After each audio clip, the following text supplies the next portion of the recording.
Estamos en vivo, señor director. 10 de la noche, 11 minutos en la República Argentina, 23 grados la temperatura. Bienvenidos a Crónicas Policiales. Les pido, por supuesto, que se queden con nosotros. Hoy vamos a estar hablando de dos temas interesantes e importantes. Y tiene que ver, primero, con un entrevistado de lujo. Hoy nos vamos a dar el privilegio de entrevistar al abogado, autor, profesor, periodista y muchos títulos más, reconocido obviamente periodista Hugo Alconada Mon. Va a estar hablando con nosotros, tal vez no de un trabajo investigativo como estamos acostumbrados a leerlo y escucharlo. En este caso una novela argentina que habla también y nos remonta obviamente hacia un siglo, y en este caso sobre la investigación criminal, si se quiere, porque vamos a hablar de Juan Bucetich y otros protagonistas de esta novela. Cuando decimos Juan Bucetich, muchos seguramente se preguntarán, ¿quién es Juan Bucetich? Juan Bucetich es el creador nada más y nada menos que del sistema dactiloscópico. Este sistema que nos identifica como personas. Hace mucho tiempo atrás se identificaba a las personas a través de un sistema biométrico, si se quiere, donde se medían las extremidades del cuerpo, del cráneo, del tórax. Algunos agentes sanitarios todavía lo aplican en muchos lugares que recorren, sobre todo en lugares inhóspitos. Pero a raíz de esta investigación y de la creación del sistema dactiloscópico y la identificación a través de la huella, Juan Bucetich supo resolver, desde el caso Francisca Roja en adelante, varios hechos que hasta ahora los investigadores obviamente continúan con este sistema que gran parte del mundo se identifica. Juan Bucetich ha sido reconocido. A mí me apasiona, en algún momento he estudiado licenciatura en criminalística, no he concluido obviamente ese ciclo, pero una de las historias que te cuentan tiene que ver con Juan Bucetich, por eso que los 1 de septiembre es el día de licenciado en criminalística, por ejemplo. Bueno, Hugo Alconada Mon ha basado también una de sus novelas en base a Juan Bucetich y un protagonista más, entre otros, seguramente. Vamos a estar ya en segundos nada más hablando con Hugo, pero también te hago un adelanto de otro tema que vamos a tratar hoy en Crónicas Policiales, porque en el día de hoy detuvieron al intendente de Aguas Blancas. Sí, efectivamente, lo detuvieron. Y otra de las novedades, allanaron la casa de un juez, lo que implica eso, por orden de la presidenta de la Corte de Justicia de Salta, ante un pedido que hizo la Procuración y una unidad fiscal que investiga hechos de narcotráfico, le allanan la casa al juez Parisi, detienen a un abogado y detienen al intendente de Aguas Blancas. ¿Por qué lo detienen? Y por haberse metido e interrumpido algunas investigaciones o haber perjudicado algunas investigaciones que tiene que ver obviamente con la narcocriminalidad. Vamos a estar ampliando. Hoy viene a Crónicas Policiales, vamos a ver si lo tenemos aquí en presencia o a través de una videollamada, al procurador, al jefe de los fiscales, que hace muy poquito en conferencia de prensa denunció y puso en conocimiento que se planificaba su muerte, que descubrieron actos de conspiración contra su persona. Y no dio nombres, pero se tratan de narcotraficantes. Lo que ocurre en la frontera no debería para nosotros sorprendernos, pero tenemos que sorprendernos. No debemos perder la capacidad de asombro, no podemos naturalizar lo que está ocurriendo.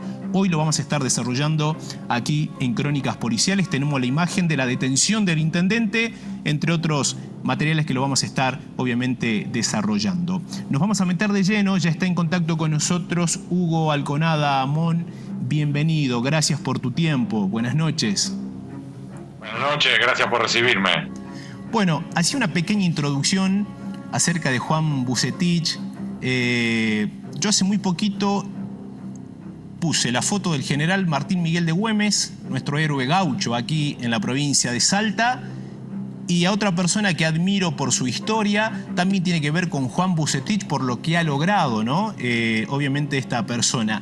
Pero queremos meternos de lleno en lo que es La cacería de hierro. El título que lleva esta novela. Hugo, contanos un poco en qué consiste. La novela es una novela policial de época, ambientada a fines del siglo XIX, que aborda, en clave de ficción por supuesto, hechos reales que has mencionado y has adelantado. Es cómo surgió la criminalística moderna a partir de el caso Francisca Rojas. Muy breve, es dos chiquitos que aparecieron degollados en las afueras del pueblito entonces de Necochea. La madre degollada que sobrevive marca al presunto asesino, y ese presunto asesino, después de detenido durante 5 días, le aplican tormentos, pero dice: yo no fui, yo no tuve nada que ver. En ese contexto, el comisario local manda una alerta a la jefatura en La Plata, que en términos de la actualidad sería: Houston, tenemos un problema. Y es allí cuando jefatura La Plata envía a Necochea a resolver este doble crimen a un personaje real, alguien que realmente existió, que fue el primer detective en la historia de la policía de la provincia de Buenos Aires, que a su vez, muy breve, el destino se dio que este detective era amigo al punto del tuteo, en un momento en el cual eso era muy inusual, a tal punto que padres e hijos muchas veces no se tuteaban entre sí. Era amigo al punto del tuteo de Juan Vucetich, que estaba a su vez, como bien mencionaste, él en ese momento desarrollando el sistema de las huellas dactilares. Con lo cual, lo que terminó ocurriendo es que Vucetich le explica al detective qué es lo que tiene que hacer, y si querés, se combinaron en ese momento como si fueran Maradona y Burruchaga, el genio teórico y el sabueso práctico, y juntos logran resolver este caso.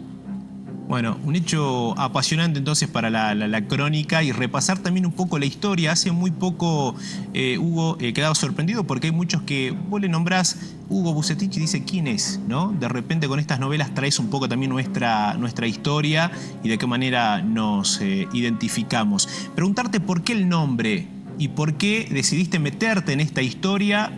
Sos un apasionado de la investigación y tenés otras aristas también en base a la escritura.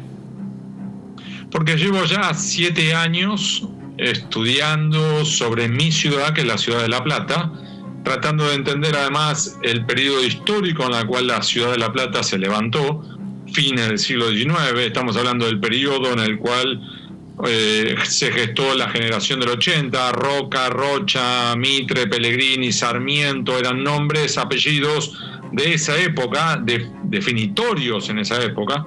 Una época en la cual además estaba la inmigración, la masonería, el anarquismo, es decir, un periodo histórico muy rico, donde a su vez había cientos de miles de inmigrantes viniendo a la Argentina, porque era una opción para aquellos que estaban en busca de un futuro mejor. En ese periodo histórico, con esas situaciones, lo que termina ocurriendo es que yo estoy investigando sobre La Plata, y a su vez encuentro los primeros datos sueltos sobre el caso Francisca Rojas, que como vos bien sabés, habiendo estudiado criminalística, que se conocen algunas aristas, algunos datos, pero no el caso completo. Tal cual. Y entonces lo que terminamos desarrollando con el apoyo de museólogos, archivistas, historiadores, investigadores del CONICET, es tratar de reconstruir rompecabezas. Y es así como accedí a la copia de la sentencia del caso, el informe que este detective le manda al jefe, la carta que le envía a Vucetich. Logramos encontrar algo que hasta ahora no se conocía, que era la foja de servicios de ese primer detective. Incluso la única foto que se conoce de ese detective la encontramos en esta investigación. Y entonces fue una suerte como de armado de un rompecabezas. Claro. En el cual, por supuesto, hay piezas que faltan, y esas piezas que faltan son las que traté de compensar con ficción. Bueno, tremendo. Un libro entonces inédito, con material inédito, que me imagino muchos de los apasionados de la historia, de la criminalística, de la crónica policial van a ir tras tu libro entonces, Hugo. ¿Dónde se lo puede conseguir? ¿En qué lugares también se lo puede leer? No sé si a través de PDFs o a través de la web, pero en Salta ya está, ¿no? Sí, sí, ya está distribuido en todo el país. Además, esas vueltas de la vida insólitas está primero en ventas en todo el país. Es la novela en este momento más leída en la Argentina. Así que increíble, esas cosas maravillosas. Está entonces en todas las librerías del país y a su vez también está disponible en las plataformas como si fuera Cúpide o Jenny, que se puede comprar y que te la envían por correo electrónico, por correo postal. Sí. Y al mismo tiempo esas vueltas locas, te querés reír, ya hay 2 productoras y un director de cine leyendo los materiales para ver si no se lanzan a hacer una película. Interesante esto, la verdad de no creer. Bueno, vamos a estar por supuesto nosotros muy atentos a esto. Juan Vucetich ha sido obviamente un precursor, se puso a trabajar fuertemente en la investigación y cómo le dio herramientas, ¿no? Digo, es un sistema que perdura en el tiempo, que sigue resolviendo desde un hurto, desde un robo, desde homicidios. Digo, la investigación de él ha marcado la historia y todavía sigue vigente. Totalmente. Te doy 2 puntos sobre esto y ahondo en algo que vos mencionaste antes. Hasta ese momento, lo que se hacía era basarse en datos antropométricos, como vos bien señalabas, para tratar de hacer una identificación aproximada de las personas. ¿Qué quiero decir? Se aplicaba un método de un señor llamado Alphonse Bertillon, que era un francés. Se aplicaba el bertilonaje o bertilonage, que era básicamente, te tomaban, por ejemplo, el color de los ojos, si tenía cicatrices, si te faltaba un diente, si tenía verrugas, si tenía tatuajes, la forma de la nariz, como vos mencionabas, algunas extremidades y longitudes, como dijera, desde la punta del codo hasta la punta del dedo mayor. Ahora bien, vos y yo estábamos caminando por la ciudad de Salta, nos robaba alguien, nosotros lo describíamos, decíamos, bueno, mira, a ver, era un poco más bajo que nosotros, ojos oscuros, pelo castaño, lacio, y yo creo que tenía una verruga. Y salían a buscar. Y pueden encontrar 15 personas con rasgos similares. ¿Y ahí qué haces? Entonces, hay que ponerlo además en el contexto histórico, como mencionaba antes. Cuando cientos de miles de personas vinieron a la Argentina a buscar un futuro mejor. Sí, pero también había personas que escapaban de un crimen. Entonces vos podrías tener, por ejemplo, eventualmente 2 asesinatos en Madrid, llegar a la Argentina y decir, yo a partir de ahora me llamo Pedro Gómez. O al revés. Claro. Estabas en Argentina, robaste 3 bancos, te escapabas a Montevideo y decías, ahora yo me llamo Paco Jiménez, y arrancabas de nuevo.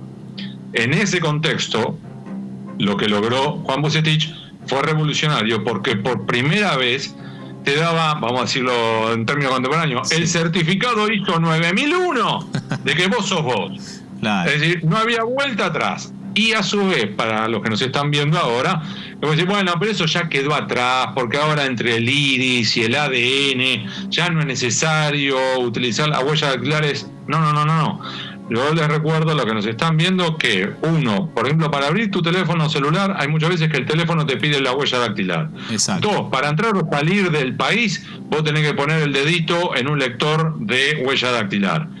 ¿Y querés reírte? ¿Sabés cómo identificaron a esos 2 espías rusos que pasaban por la Argentina y los detuvieron en Eslovenia? Interpol Eslovenia le pidió a la Argentina las huellas dactilares, a Rusia también le pidió las huellas dactilares, no averiguamos cómo las consiguieron, claro. Pero vamos a decirlo otra vez, en términos que entendemos todos. ¿Te acuerdas de que el programa de Berugo Carámbula? Bueno, Interpol Eslovenia hizo Alcoyana y verificó que los que decían ser argentinos con un determinado nombre en realidad eran rusos con otro nombre. Se terminó el caso. Qué bárbaro. Bueno, tremendo. Hay una parte que es interesante, que tiene que ver obviamente con lo que ocurre dentro de la vía intrauterina, ¿no? Yo recuerdo esta parte, hoy trataba de repasarlo también, a partir del 4º mes de vida intrauterino, de gestación, se forma esa identidad dactiloscópica y es tu marca de por vida, digo, es perenne, nunca va a cambiar, y es tu identidad que te va a acompañar hasta, en algunos de los casos, hasta después de la muerte también, ¿no? Porque no se borra, porque queda allí, digo. Por eso creo que Juan Vucetich supo diseñar este sistema que, bueno, va a seguir resolviendo crímenes. Hasta entiendo, Hugo, que aparezca otro Juan Vucetich de algunos años con otro sistema, pero lo veo medio difícil. Sí, es que además acá hay un punto que por ahí a los que nos están viendo les puede interesar, que es, a ver, ¿es que Juan Vucetich fue el primero que miró las huellas dactilares? No. Claro, no, hubieron y de sistemas hecho, anteriores. ya las huellas dactilares ya se saben y hay decoraciones de algunos objetos de orfebrería.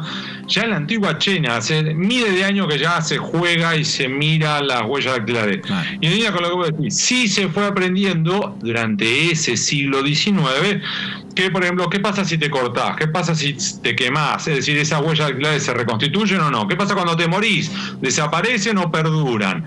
Además, ¿estamos seguros que solamente hay una persona con una huella dactilar o se pueden repetir? Todo eso ya más o menos se sabía y más o menos ya se había estudiado. Lo que logró Juan Vucetich, lo revolucionario, fue el sistema. Exacto. ¿Qué quiero decir con esto? Que supongamos que vos y yo tomáramos las huellas dactilares de todos los que hoy están en la Argentina, 45 millones de personas, y utilizamos una ficha dactilar para colocar las 10 huellas dactilares de los dedos de cada una de esas personas. Vamos a tener 45 millones de fichas. Si a su vez después vamos a una escena criminal, recuperamos una ficha y vos y yo intentáramos cotejar esa ficha o esa huella dactilar que recuperamos de una escena criminal con todos los millones de fichas dactilares que tenemos, no vamos a pasar el resto de la vida vos y yo buscando. Lo que logró Juan Vucetich es un método, cuando no estaba en las computadoras, para sistematizarlo y simplificar la búsqueda. Y no lo voy a explicar completo, pero simplemente lo voy a ultra simplificar porque sabés de criminalística, teneme paciencia. Pero lo siguiente, para los que nos están viendo, la huella dactilar redonda, la que va para la izquierda, la que va para la derecha, es la que tiene una forma especial. Tiene un nombre específico, se llaman ventricilo y demás, pero para no complicarla. Y entonces vamos a simplificar también, con la redondita le ponemos el 1, la de para la izquierda 2, para la derecha 3 y la forma especial 4. Entonces él a su vez en la ficha de actividad ponía el dedito pulgar, empezaba por ahí, entonces podías tener en una mano, vos podías tener por ejemplo 4, 1, 3, 2, 4. Y lo mismo con el otro a mano. Esto te daba en definitiva 5 numeritos por mano y se terminó la historia. Ya está, exacto. En definitiva, lo que logró Juan Vucetich era que cualquier vigilante analfabeto del interior de la provincia de Salta podía tomar las huellas, volcarlas en una ficha e iniciar una búsqueda y en cuestión de minutos eventualmente encontrar la ficha que correspondía a esa escena, a esa huella dactilar. Claro. Esto, fines del siglo XIX, fue revolucionario. Sin lugar a dudas. Hay un dato que yo nunca he podido saber si efectivamente ha sido así. Han existido algunos celos también, porque Vucetich después empieza a recorrer el mundo, ¿no? A enseñar. Pero digo, aquel que tenía un sistema, que recorría el mundo, que enseñaba, viene de repente Vucetich, te voltea todo. Digo, ¿hubo algún celo? Porque se cruzaban en conferencias, me imagino, y lo miraban ahí medio mal a Vucetich. No sé si esto lo has podido chequear también en este repaso en profundidad de la historia. La respuesta corta es sí. Sufrió egos, maldades, trapisondas, chicanas, zancadilla y lo terminaron exonerando. Muy breve, Juan Vucetich, en realidad no se llama Juan Vucetich, era Iván Vucetic, sí, un inmigrante del Imperio Austrohúngaro. Hoy se lo cuelgan los croatas como si fuera propio, claro. En aquellos tiempos no estaba ni Croacia, pero en definitiva, ese hombre se viene al Río de la Plata cuando tenía 28 años, prueba en Uruguay, le va mal, viene a Buenos Aires a su vez primero músico callejero, después jefe de una cuadrilla de obras sanitarias, tendía redes cloacales y logra entrar a la policía de la provincia de Buenos Aires porque tenía un solo mérito, sabía leer y escribir. No tenía títulos académicos, no tenía formación académica, pero él tenía una cabeza privilegiada. Desarrolla este sistema que hablábamos antes y pateó el tablero, porque a su vez vos tenías, por ejemplo, en la ciudad de Buenos Aires, competencia de La Plata a un médico de prosapia y triple apellido y aristocracia que se había formado en Francia, con Bertillon, y este hombre se llamaba Agustín Drago. Y Agustín Drago de repente vio que le quemaban el negocio y que el que era José Importante pasaba a ser segunda división. Y termina destratándolo a Juan Bucetich, llega a decirle: usted no es más que un simple meritorio. Puede ser, pero el meritorio lo pasó por arriba. Y cierro con esto: a su vez Juan Bucetich comprendió la importancia de lo que había desarrollado, no lo patentó porque consideraba que esto era un bien para la humanidad, y dio la vuelta al mundo literal.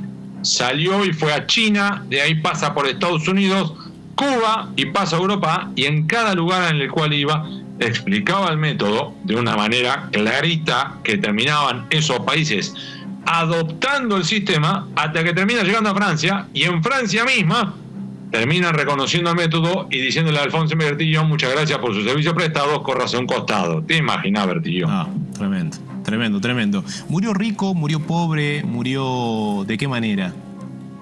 Terminó mal. Y esto es una cuestión recurrente en la Argentina, ¿no? Mencionabas antes a Güemes, podemos hablar también de René Favaloro, y en ese caso Juan Bucetich no fue la excepción, porque él, así como no patentó su sistema, al mismo tiempo consideró que eso no debía quedar en manos policiales, porque consideraba que el método identificatorio era mucho más que para identificar criminales, sino era para darle derechos a todos los habitantes, y que por eso tenía que quedar en manos civiles, en manos del Estado, en un registro civil.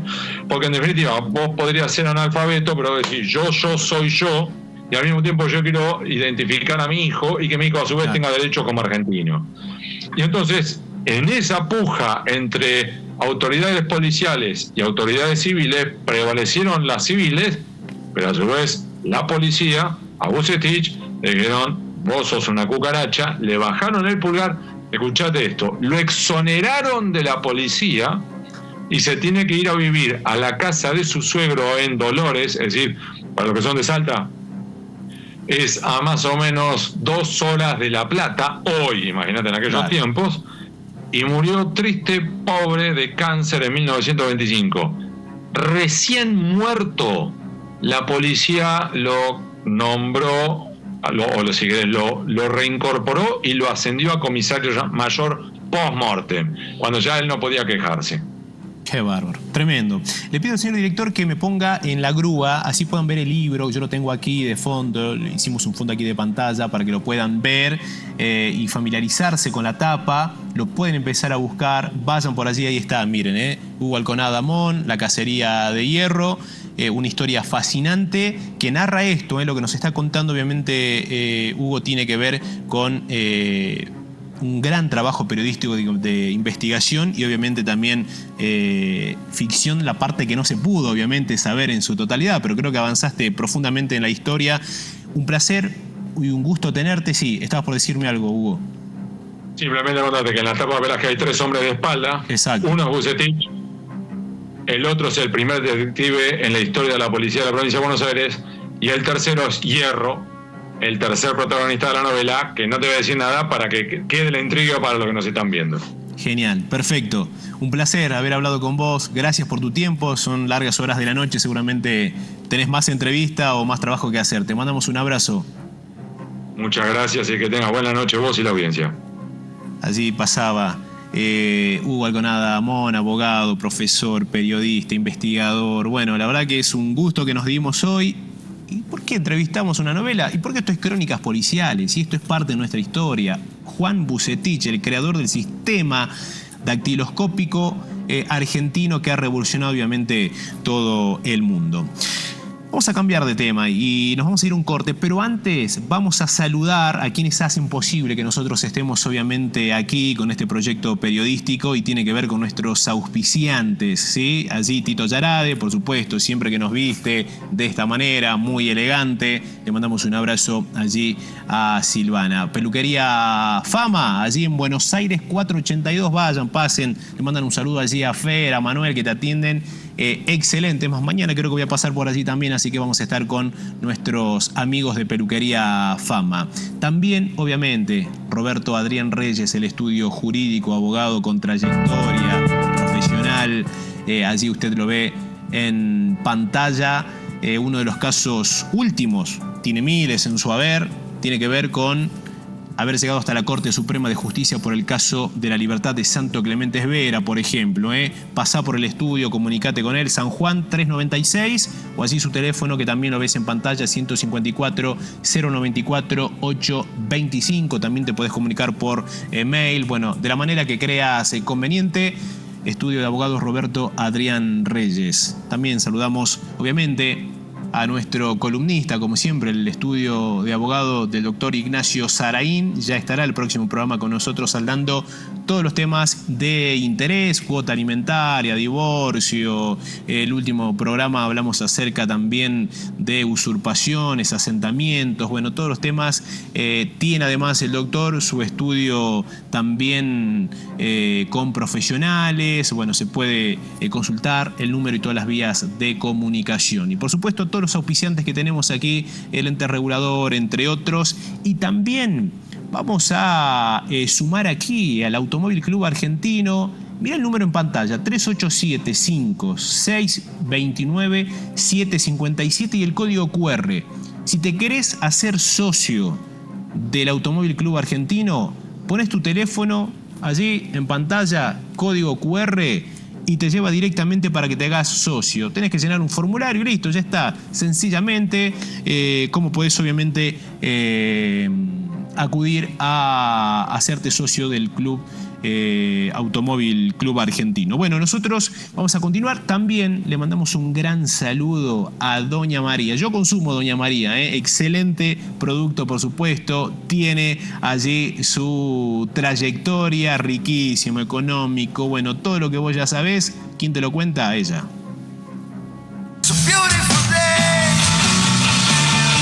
querés tener energía, consumí pastas Doña María. Calidad, responsabilidad y economía. Mis favoritas son Doña María. ¡Qué rico!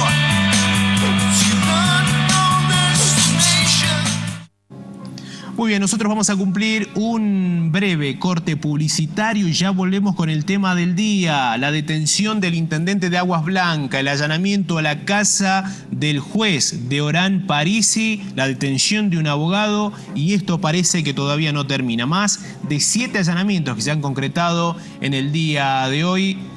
La narcocriminalidad, lo que está ocurriendo en estas últimas semanas, la verdad que nos deja a todos con la boca abierta. Breve corte y ya volvemos con más.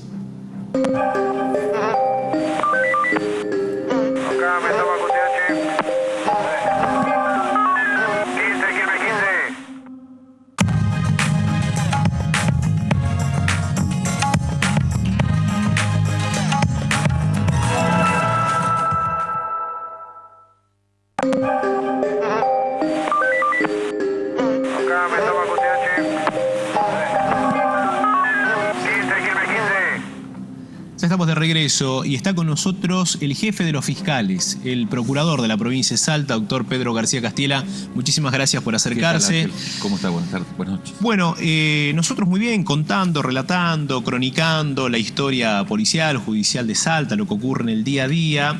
Hace algunos programas le dedicamos por completo a su conferencia de prensa. Planificaban matarlo, así a grandes rasgos. Había actos de conspiración.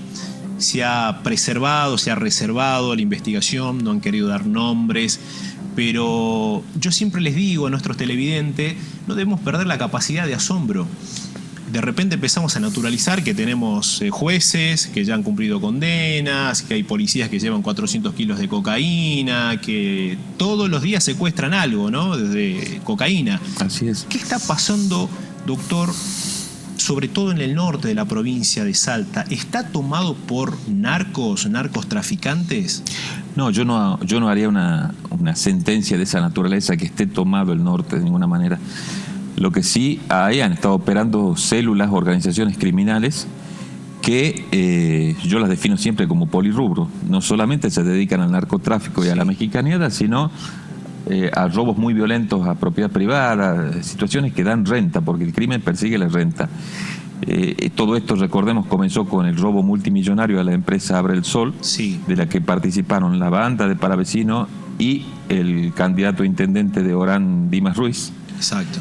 que fue desbaratada, y enhorabuena que Dimas Ruiz era candidato a intendente de Orán. Por eso yo digo, había un plan para el copamiento del territorial de los municipios. Martínez, con serios antecedentes por narcotráfico, condena cumplida, proceso abierto en Santiago del Estero por lavado de activos, el asesinato ahora de su hermano por sicarios, 2 motociclistas con 17 disparos de 9 milímetros. Entonces, una situación muy compleja, a la cual entiendo yo que la hemos atacado a tiempo. Nosotros hace 3 años desde que yo asumí que venimos planteando la cuestión de la expansión del crimen organizado en el norte, y bueno, yo creo que enhorabuena, las instituciones están dando las respuestas adecuadas. Primero logramos encarcelar a los violentos, a los jefes de estas organizaciones criminales, que valga decirlo, Ángel, que usted conoce bastante esta situación, además de la violencia y la rusticidad y el delirio que tiene esta organización, tienen una capacidad logística, de fuego y organizacional muy fuerte, ¿no? Son como una pequeña organización armada propia, la que tiene o tenía para vecino en el norte. Inhibidor de frecuencias para hablar, anillos de seguridad con armas largas, gente de negro, con chalecos antibala, con máscaras, armas largas, explosivos de alta tecnología, sofisticados, con manejo vía Wi-Fi. O sea, una organización muy fuerte que logramos nosotros encarcelar. Y la segunda parte que nosotros encaramos también fue el apoyo que puede tener en algún minúsculo sector de la Administración de Justicia, y el otro, la inserción, la pretensión de inserción territorial en la política municipal. Claro. Entonces, hemos tratado de controlar y atacar todos los frentes, y creemos que los alertas han funcionado, las instituciones están dando su respuesta, el jury de enjuiciamiento en contra de Parisi está en marcha, ya tenemos un jury anterior en contra de Laurenzi por la fuga de Lino Moreno. Entonces, se está dando respuestas. O sea, los escarmientos institucionales están funcionando para que estas organizaciones criminales sepan que en Salta no van a tener un lugar hostil para radicarse. Me detengo un ratito en el juez Laurenzi.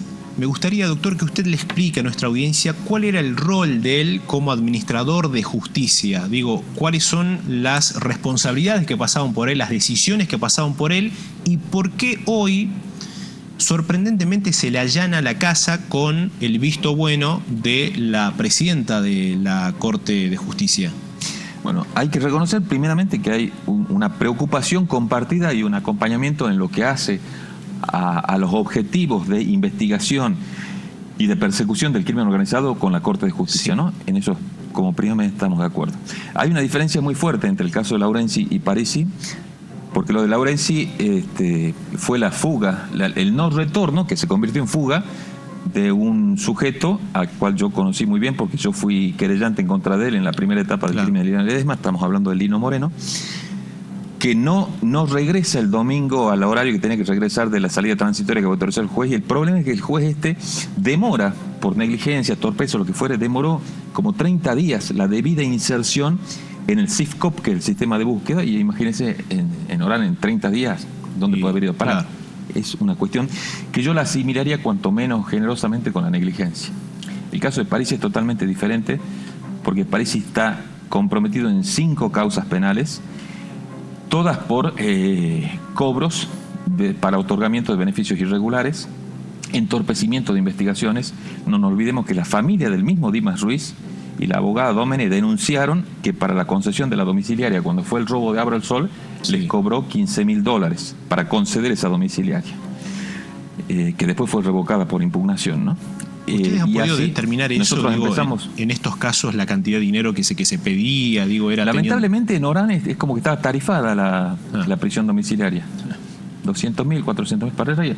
Nosotros empezamos a investigar al CINAR 23, que es el grupo de policías de apoyo de la Fiscalía allá, donde descubrimos que ellos adelantaban procedimientos, avisaban procedimientos previos que se vayan a ejecutar, y negociaban con las presas concesiones o preventa en el expediente de Parisi, y todo eso está grabado, son mensajes de audio, que fueron surgiendo de los teléfonos secuestrados. Negociaciones de este nexo, que era una sobrina de Parisi, con presas para cobraban para el otorgamiento de las domiciliarias, para generar demoras en los expedientes, todo lo que fue corroborado, lo que prometía ella a las personas presas, se corroboraba en la situación del expediente. y también parte de su contexto y entorno familiar, entonces se trabajaban todos así como en familia. Esta es una sobrina de él, efectivamente. Esa es otra de las causas. Y muy preocupante, porque precisamente quien está tiene el compromiso, la encomienda de investigar los delitos, termina entregándolos y usa para negociar y para lucrar el esfuerzo de todo un ministerio público, de las fuerzas de seguridad. Eso lo lucra y lo convierte en ganancias para él. Es decir, si el Ministerio Público no hubiese trabajado, no hubiera encarcelado a una persona, no lo hubiera llevado, él no hubiera tenido negocio. O sea, es perversamente deleznable. Además que entrega a su sociedad, porque él está ahí para proteger a la sociedad y para garantizar la paz y la seguridad y el orden en una localidad, y termina haciendo de ello un negocio. Es tremendo esto. ¿Ustedes pidieron la detención de Parisi? Así es, sí, porque Parisi tiene un cuarto requerimiento, una cuarta imputación penal el jueves pasado por haber filtrado información en la causa que investiga el homicidio de Oreja Martínez.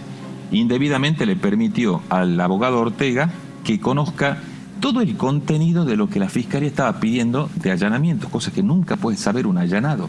Claro. Domicilios que iban a allanar, celulares que iban a secuestrar, todo eso indebidamente el juez lo agregó al expediente de garantías, y sin que el abogado Ortega sea parte de ese expediente compulsó y revisó. No todo terminó ahí. Esas fotografías del expediente las encontramos en el teléfono de Martínez. O sea, más entorpecimiento de investigación que eso, imposible. Y recientemente, la semana pasada, pasó algo muy similar. Un juez acumuló expedientes que no debía acumular, y ahí encontró el abogado Ortega se anotició de una causa en la que estaba siendo el investigado que no debería haberse noticiado. Es todo como muy obsceno, es obsceno en alguna medida. La justicia ahí para la gente de bien es obsceno, no existía. Y lo importante y lo esperanzador, lo que yo rescato a la gente en general, a la gente en especial de Orán, que vive bajo zozobra hace mucho tiempo, no es de hoy esto, que cuanto menos la esperanza está en que las respuestas, las reacciones democráticas, institucionales, constitucionales están funcionando. El jury comenzó a trabajar en el proceso de destitución, de remoción de Parisi. Las cámaras legislativas hasta ahora han respondido correctamente. Claro. Ayer se les hizo saber de esta situación y hoy ya estaban tratando, tiene media sanción la intervención. Esperemos que el Senado el próximo jueves la convierta en ley. Entonces, las respuestas institucionales están siendo a tiempo. La preocupación del Ministerio Público está siendo oportuna, desde la justicia, de la Corte de Justicia. Las instituciones de nuestra provincia están reaccionando y a tiempo. Yo creo que si esto hubiera ocurrido en otros lugares del país donde tiene otros resultados un poco más infelices a tiempo, quizás se hubiera logrado frenar el avance de las organizaciones criminales. Exactamente. El acompañamiento de la Fuerza de Seguridad Provincial en este caso. Digo, hace muy poquito el ministro negó hechos así de narcocriminalidad, de organizaciones. ¿Se sienten acompañados? ¿Están trabajando, articulando para combatir esto? Si bien en parte de la frontera tiene que ver con fuerzas nacionales, pero el trabajo provincial de la policía, del ministerio, ¿cómo lo analiza? Estamos teniendo un diálogo, un ida y vuelta con el Ministerio de Justicia de la provincia de Seguridad y Justicia. Debo reconocer que la seguridad del edificio ha sido reforzada desde el momento que se conoció este plan por el GOPAR de esta conspiración para atentar contra mi vida. Respondió la justicia provincial, todo lo que se le pidió se le respondió. Estamos trabajando, necesitamos también que se terminen los acuerdos que están pendientes de cumplimiento. Nosotros tenemos investigadores en el Cuerpo de Investigaciones Fiscales que necesitan ser renovados. Esos cuerpos de investigación que preparan el trabajo para los fiscales son esenciales en estos resultados. Hay que reconocerles un gran reconocimiento para nuestra Unidad Especial de Investigaciones de Orán, para la Unidad de Investigaciones de acá que funciona en Salta, el Cuerpo de Investigaciones Fiscales a cargo de la doctora Guabse, el Cuerpo de Investigaciones en territorio que lo hace el comisario general Miranda. Todo esto que vemos es el resultado de ese trabajo y de ese esfuerzo de esos policías. Pero necesitamos que se nos mantenga el número. Y bueno, ese personal policial que administrativamente depende de la policía, pero cumple funciones en el Cuerpo de Investigaciones Fiscales, ahí estamos teniendo un déficit que esperamos ya que se satisfaga en lo más rápido posible, ¿no? Claro. Eso es lo único pendiente, pero en el resto tenemos todo el acompañamiento y el apoyo de la Policía de la provincia. Hablando de apoyo, se la vio a la ministra de Seguridad de la Nación, Patricia Bullrich, que está muy pendiente de Salta. Me da la impresión, esto es algo muy personal, más pendiente que antes tal vez. Era como que si antes venía cada cuánto, pero ahora la veo como que si está más preocupada. Entiendo que está más en contacto con el gobernador y también con usted como jefe de fiscales. Hoy mandó un mensaje a la Cámara allí de Diputados con respecto a lo que ha ocurrido en el día de hoy. ¿Qué mirada tiene con respecto a la ministra? Así es, Ángel. Nosotros, yo en particular, desde que vi a lo que nos teníamos que enfrentar ya hace un par de años, yo empecé a generar nexos y lazos con el gobierno federal, las fuerzas federales, los cuerpos nacionales, digamos, el Consejo Federal de Procuradores, buscando respaldos y apoyos en la DAJUDECU, en CIFEBU, en las vinculaciones con la justicia federal. Y en el caso puntual de la ministra Bullrich, yo ya me había reunido con ella en febrero o marzo de este año. Ya veníamos trabajando en esta situación, estaba muy pendiente de lo que ocurría en el norte y en especial en Aguas Blancas. No es casual que cuando ella haya venido no quisiera entrevistarse con Martínez, y hoy por hoy es muy firme el apoyo y el trabajo conjunto. La semana pasada yo estuve reunido con gente de su ministerio y estamos trabajando codo a codo. Hay un compromiso muy fuerte, lo debo reconocer, de la ministra de Seguridad. La semana pasada se reunió el Consejo Federal de Seguridad en Salta y ahí fue ella y con el gobernador de la provincia al lado que anunciaron, hicieron público este plan conspirativo que existía. Claro. ¿Cuáles son los pedidos que se hizo, si se puede saber? ¿Cuáles a la ministra puntualmente? Me imagino desde apoyo, desde, no sé si fuerzas de seguridad también en zona de frontera. Se anunció hace muy poquito que va a haber un operativo en Orán. ¿Hay algo pendiente, hay algo que se espera desde Nación como para colaborar y combatir a estas bandas? Hay una agenda de trabajo y de planificación coordinada. Se va a ver los resultados a lo largo de los próximos tiempos, no muy lejanos seguramente, pero este compromiso que se tiene, tanto en la agenda del gobierno provincial como también en las prioridades de las fuerzas de seguridad nacionales y del Ministerio de Seguridad de la Nación, va a ser prioritaria la situación de nuestra frontera norte en Salta. Se hablaba de prefecturas, de drones, de actualizar un poco también la conectividad, porque digo, de nada sirve traer tecnología de avanzada si la conectividad no es fuerte también en estas zonas, ¿no? De todo eso se ha hablado y hay un compromiso también de aportar prefectura y de aportar logística. Y sobre todo, hay dos cuestiones en el combate al narcotráfico, porque las organizaciones criminales se van sofisticando a una mayor velocidad que los estados. Capacitación y especialización de las fuerzas de seguridad y refuerzo del equipamiento tecnológico. Nosotros tenemos, en Salta no podemos quejarnos en cuanto a lo que tenemos. Tenemos un laboratorio forense, como lo es el CIF, de avanzada. Tenemos en trabajo, entre otras cosas, 4 UFET, de los cuales están funcionando 2 porque 2 no pudimos pagar la licencia por las restricciones presupuestarias de este año, que tienen un atraso más o menos de un mes en las extracciones, pero trabajan constantemente 24/7. Sí. Y tenemos toda una serie de tecnologías que necesitamos constantemente estar al día y pagando licencia, ¿no? Que son en dólares. Todo eso es un refuerzo indispensable hoy por hoy en las investigaciones criminales. Y siempre estamos necesitando, y en ese sentido vamos a coordinar y cooperar entre nación y provincia lo que ellos tengan y nos falte a nosotros, y lo que nosotros tengamos y puedan requerir ellos.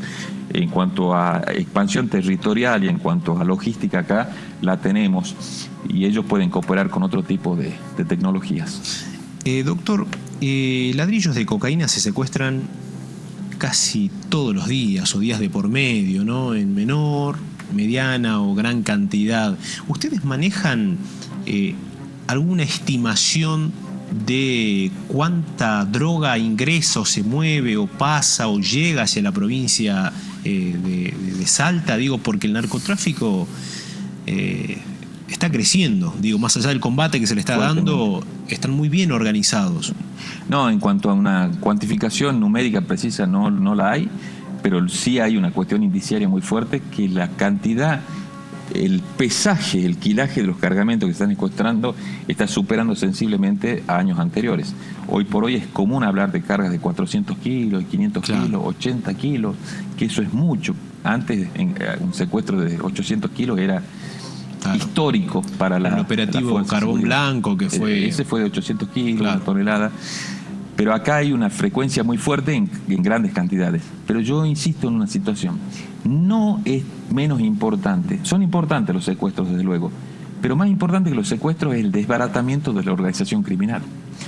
Porque uno logra un secuestro y bueno, y a los 2 o 3 días va a venir otro y lo van a reponer y va a venir otro. Pero cuando ese secuestro lleva a una investigación que logra el desbaratamiento de la banda, ese es el gran logro de las fuerzas de seguridad. Porque a veces, pensemos mal, digamos, hay otros lugares del mundo, ¿no?, donde sucede habitualmente, donde puede haber algún tipo de connivencia con fuerzas de seguridad y dicen, bueno, te entrego 1 kilo, te entrego 10, 20 kilos, lo secuestras, tenés tu premio, pero paralelamente están circulando otros tantos. Entonces, digo yo, hay que poner el foco en los secuestros, hay que felicitar los secuestros, perfecto y bienvenidos sean, y las grandes cantidades que se secuestraron este último año, que no es menor. Pero tan importante como eso es el avance de la investigación criminal que lleva a desbaratar la banda y el avance de la causa penal, en estos casos en la justicia federal, para que llegue a buen fin y a tiempo. Hace muy poco el gobernador ha mostrado su apoyo, ¿no?, a esta lucha, se siente acompañado por él. Sí, realmente ha sido satisfactorio escuchar que ha puesto en la agenda de prioridades de la provincia el crimen organizado.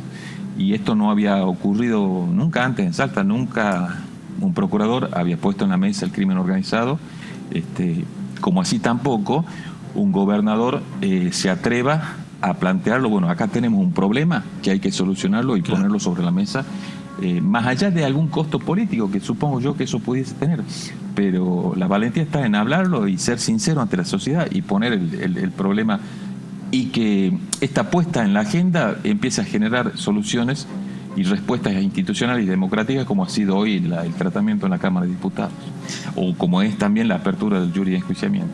Ficha limpia. ¿Qué va a pasar? ¿En qué etapa se encuentra? Es fundamental la reforma de ficha limpia, porque precisamente quien habla impulsó la modificación, porque esto fue un caso paradigmático, lo de Carlos Alfredo Martínez, porque él tenía una condena cumplida de 7 años por narcotráfico, cumplida en el 2017, 2017. Y él hubiera podido soportar el caso de la ficha limpia para ser candidato, porque la ley anterior decía mientras dure la condena. Claro. Y él cumplió la condena mientras se cumplía el plazo de que se confirme en segunda instancia, como también exige la ley. Y en algunos de los casos dice hasta que la sentencia quede firme, ¿no? Es que así es, y debe ser así, porque puede haber un error judicial, una sola condena que haga que a una persona presuntamente inocente se la prive del derecho a ser elegida. Pero ¿cuánto tiempo pasa? Le da tiempo a veces hasta cumplir una gestión, ¿no?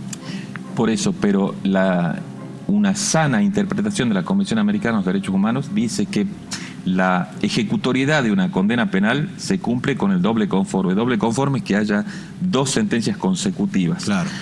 Entonces, la reforma que se hizo para que abarque casos hipotéticos, si tomamos como caso de laboratorio el caso Martínez, es que el impedimento electivo empiece a correr desde la que la sentencia queda firme, porque la ley dice que queda firme, antes no, porque tampoco se podría aplicar.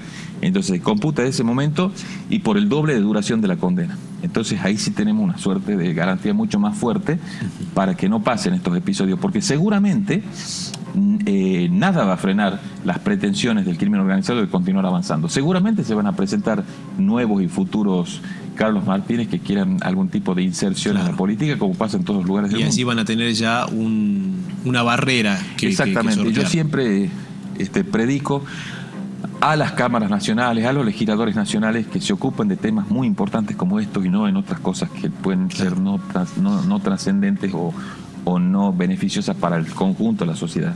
Los legisladores nacionales deberían impulsar una ley de ficha limpia a nivel nacional, no solo para los delitos de corrupción, sino también una modificación a la ley de drogas 23737 que comprenda entre las penas de los delitos de narcotráfico, además de la pena privativa de libertad, la inhabilitación para el ejercicio de cargos electivos, cuanto menos por el doble de la condena. Bueno, por el momento los ocupa boleta única, papel, exactamente, entre otros temas, ¿no? Y siendo sinceros, toda la cuestión de penas Y legislación de fondo, legislación sobre pena y código penal es materia del Congreso de la Nación. Claro. No necesariamente de las legislaturas provinciales. Vuelvo al tema narcotráfico. ¿Los Delfín Castedo qué rol cumplen acá? ¿Por qué le pregunto esto? Porque en todos los allanamientos que hay, operativos, secuestro, el ladrillo del Delfín sigue apareciendo, marca que siempre se los vinculó a ellos. ¿Ellos están atrás de todas estas pequeñas bandas? ¿Tienen vínculos o es un pasado el de los Delfín Castedo cumpliendo condenas? Mire, Ángel, esa es una gran pregunta. Esa quizás sea la pregunta del millón. Y yo no quiero aventurar una respuesta sin tener certezas, pero la presunción es que ese cartel pueda seguir operando y puede ser que estas organizaciones criminales sean ramificaciones de esas, porque bueno, el dato de la realidad es que siguen apareciendo los delfines. Hay quienes dicen, conocedores del tema de narcotráfico a nivel internacional, que ya el delfín es una marca que tiene un sello internacional del Caribe. Pero nosotros acá la tenemos perfectamente identificada y los nexos y vinculaciones de estas organizaciones, cuya especialidad en las organizaciones estas son las mexicaneadas, no se descarta que puedan tener vinculación con este clan que pueda querer estar combatiendo con otro tipo de clan que se quiera pretender introducir en la provincia. Lo traigo un ratito porque si bien uno lleva el día a día de la información y está actualizado, pero me gustaría, doctor, que usted le explique a nuestros queridos televidentes ¿por qué está detenido el intendente de Aguas Blancas? ¿Qué le pasó a su hermano? ¿Cuáles son, si bien ha graficado las condenas previas que tenía, tanto obviamente el ex, todavía intendente, ahora bueno, detenido, pero ¿por qué lo matan?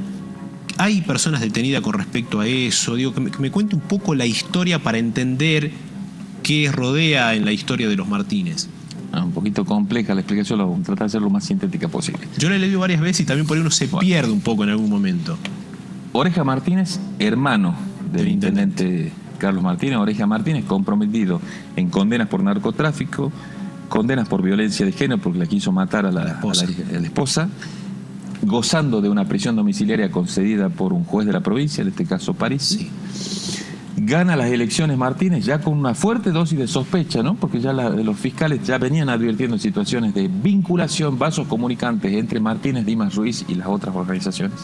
Pero ganó las elecciones. Le hago un paréntesis ahí. ¿Que le haya ganado la elección tiene que ver con un gran apoyo del narcotráfico? Yo pregunté eso en la zona cuando estuve por allá y me explican que él era una persona desconocida en la política, pero hizo un derrame de recursos y de regalos y de plata en la campaña que fue arrollador y terminó imponiéndose en las elecciones. Pero él es empresario, es...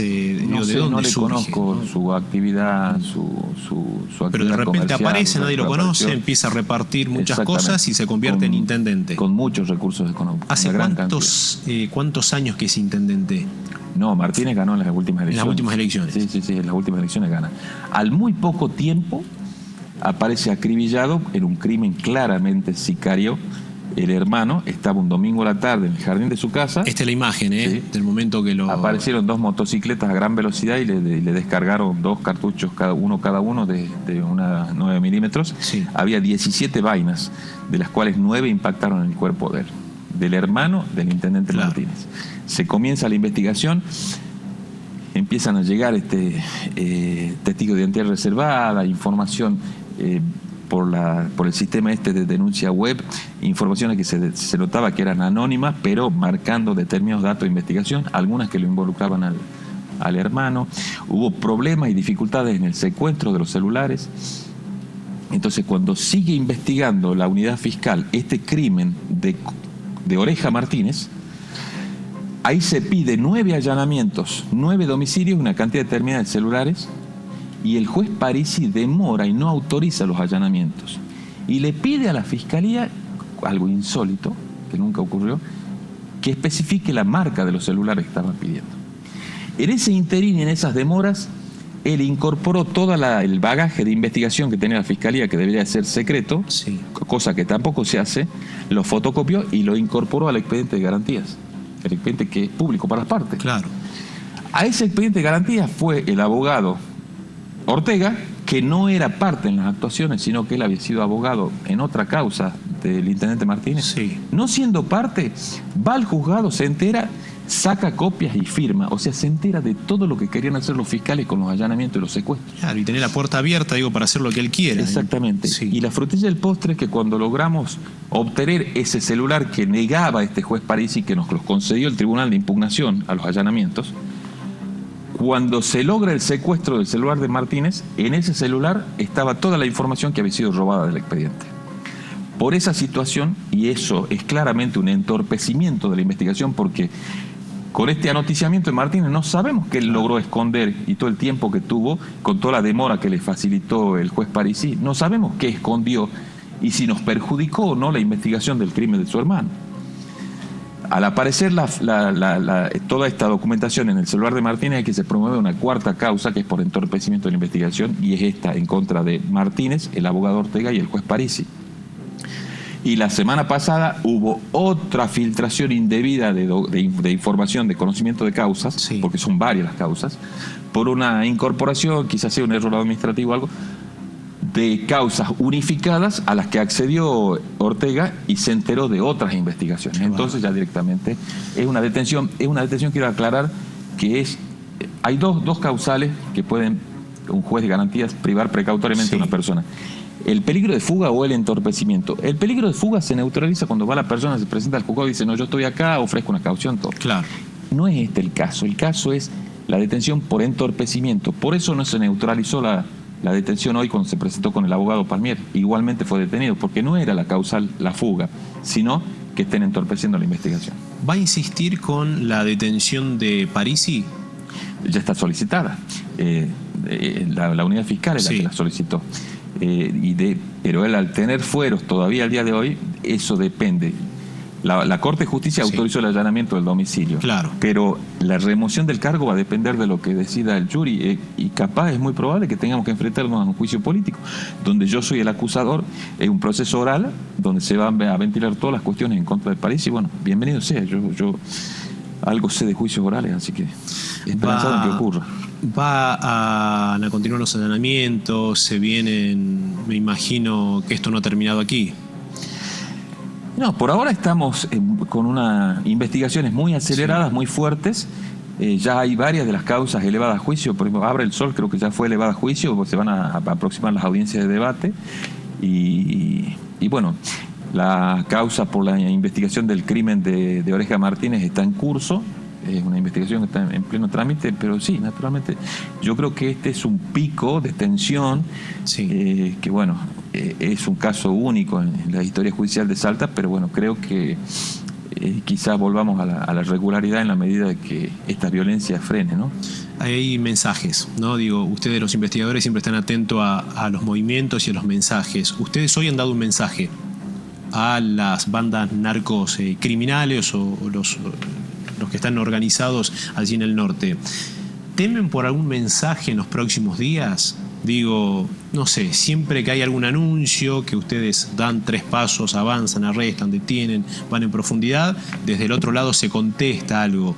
¿Entienden que algo así podría llegar a pasar? ¿Se preparan? Mire, Ángel, nosotros, y yo en particular, tengo la tranquilidad de espíritu y de conciencia que estamos haciendo lo que corresponde hacer, para lo que siempre nos hemos preparado. Estamos en el camino correcto, estamos enfrentando lo que hay que enfrentar, el crimen organizado. No sabemos qué pueden prever estas organizaciones criminales que siguen trabajando desde las cárceles. Debo decirle también que esta cuestión de que de casualidad nos enteramos de este plan criminal, que existía un plan conspirativo, lamentablemente en el avance de investigación nos dimos con muchas circunstancias que le dieron fuerza a la primera hipótesis investigativa. Nos dimos con algunos audios y algunos llamados a gente de otras provincias, de las cárceles de Buenos Aires, lugares de Buenos Aires, donde estaban gestionando la contratación de unas personas para un plan criminal fuerte. También se estaba pensando delirantemente en un plan de fuga de la unidad carcelaria número 1.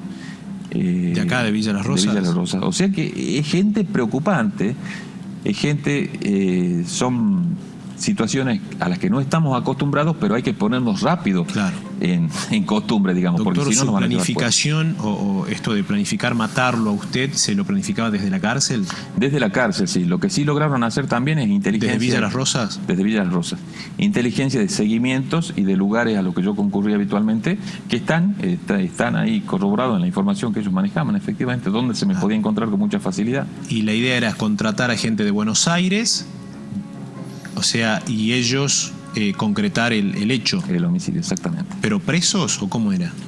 No. Ellos desde el penal encargaron el trabajo a gente que se encuentra en libertad y que se dedica a este tipo de trabajos especiales. O sea, era Villa Las Rosas, cárcel de Buenos Aires, y desde la cárcel gestionando lo que están afuera. Villa Las Rosas o gente de Buenos Aires que no necesariamente esté privada de libertad. Mira. Tenía un grado de sofisticación interesante el plan. La persona que se tenía que acercar debía responder a determinadas características para que no genere suspicacias o alertas, digamos. Tremendo esto. Tremendo. Yo no tenía este dato de Villa Las Rosas, ¿no? Digo, desde acá. No se puede dar nombres, no se puede No decir tiene nada. antecedente todavía y lo esto, ¿no? preocupante no es la persona.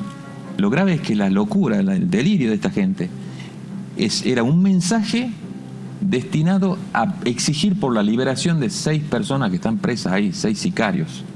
O sea, es una exigencia a las instituciones, no nos olvidemos de García Castiel, una exigencia a las instituciones para una concesión de algo indebido en contra de la ley, bajo la amenaza de proceder a un plan criminal. Claro.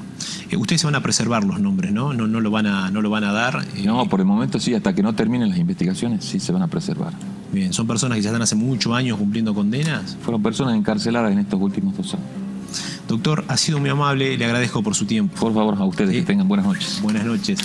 El jefe de los fiscales, el procurador de la provincia de Salta, el doctor Pedro García Castiel, hablando con nosotros. Les agradezco obviamente por su atención. Nosotros ya nos estamos yendo obviamente de a poquito. Le agradecemos a todos nuestros auspiciantes, por supuesto también, que están con nosotros en este proyecto periodístico. Señor director, cuando usted disponga obviamente, así las placas, a la gente de Tito Yarade por vestirme, a la gente de Peluquería La Fama, al ente regulador, bueno, todos los auspiciantes que siempre están allí acompañándonos en todas estas locuras periodísticas que tenemos del género policial y judicial, ¿no? Nos volvemos a encontrar el día domingo por la noche aquí en la pantalla de Multivisión Federal. Martes 10 de la noche, domingo 10 de la noche, obviamente que usted nos puede ver. No se olviden de seguirnos en el canal de YouTube, allí están todos los programas, todas las entrevistas. Nos pueden seguir también en la cuenta de TikTok, angelmancilla.ar, y en las redes sociales, Instagram, Twitter, en todos lados estamos para que usted pueda obviamente seguir los casos policiales y judiciales. Que tengan una excelente noche.